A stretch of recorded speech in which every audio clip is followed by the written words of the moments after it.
we're going to bring this up. Rasheed Wallace, I don't mean to end the topic this way, but I think it's fair to talk about it now. Rasheed Wallace compares this Pistons team to the Clippers of the early 2000s. And I have to agree with him because, the extensions are coming up. This team is too young. There's no veterans. It doesn't all make sense.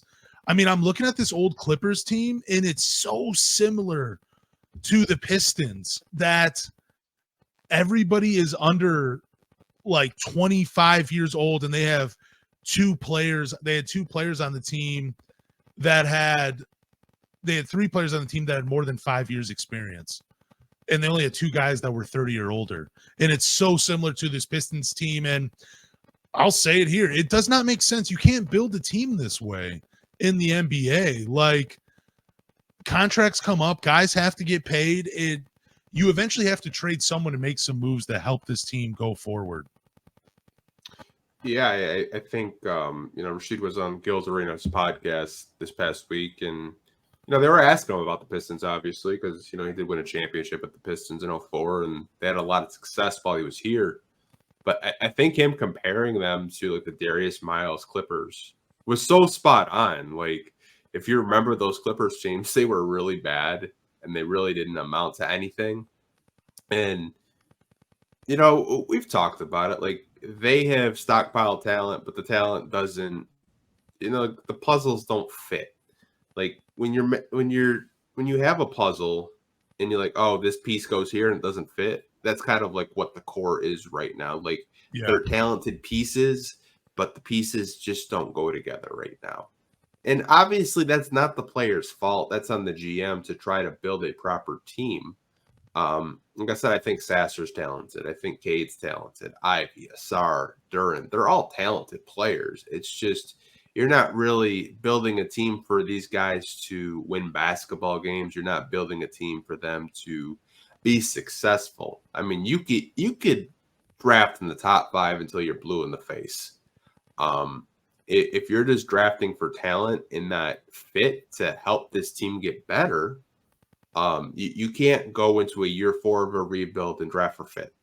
You just can't. You have to go for immediate impact right away. You got to go for a guy that can help your team win basketball like right now.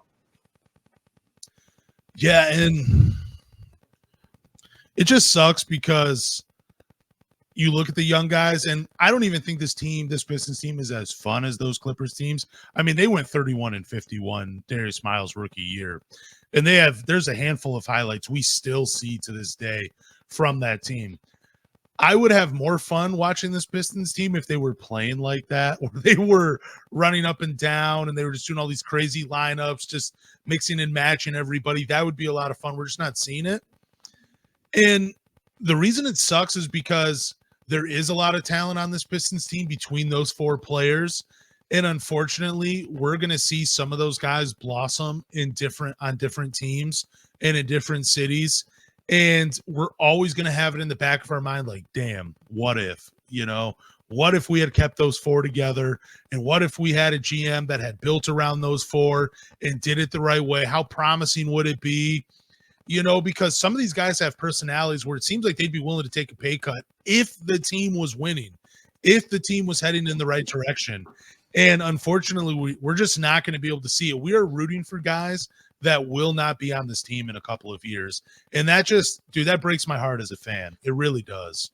Yeah, I mean, to Rasheed Wallace's point, he said, those rookie extensions are coming up. Like, Cade Cunningham is extension eligible. I guarantee you that front office will give him similar to what Tyrese Halliburton signed this past summer. Yeah. Probably a $200 million contract. Then you have to worry about Jaden Ivey and Jalen Duran. Yep. And obviously, you're going to have to wait and see what happens with Duran. Can his ankles hold up for a full season? Can he play more than 10 games without, re-injuring his ankle?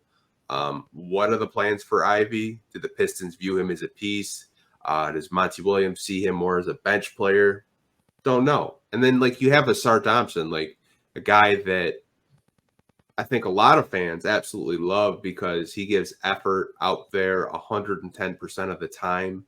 He's willing to fight over a screen. He's willing to do the dirty work. He's this kind of like that glue guy. But those are all rookies that you have drafted in the top 5 outside of Duren that you're going to have to extend. And those rookie contract extensions can get very expensive.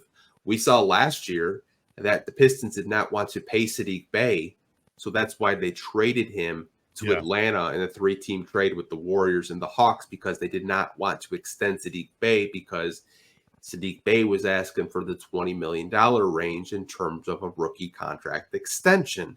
Now, time will tell whether, Saddiq Bey will get that, that contract that he's seeking. But, yeah, man, it's not looking good. It's really not. Like, usually by year 4 of a rebuild, you have teams that are trying to push for the playoffs, or they're in the playoff picture. We've gone backwards. Cade's rookie year, I think they won 22 or 23 games. Obviously, he gets hurt, not his fault, but like his team's on pace for 8 wins this season. Like you might be a win above the Bobcats 7-57 record. God, that's so terrible. And I know some fans will point to Oklahoma City Thunder and be like, well, look at those guys. They have a young team. They have a bunch of former first-round picks playing for them. Not all those guys were drafted in the top 5. I mean, I think the only guy so far that they've drafted in the top 5 that's playing on their roster right now, and that's Chet Holmgren. Shea was drafted by the Clippers, and I think he was outside of the top 10. Jalen Williams, I believe, was the 16th overall pick. Josh Giddey was 8th, and he might be traded. Cason Wallace, I think, was 13th. So it's a little bit different how they've built their team. They can afford to have all those first-round picks and allow them to develop and then offer them contracts, because those contracts, I mean, if you got 3 guys in the top 5, that's a lot of money going to those guys based on where they're drafted. And that just sucks, man.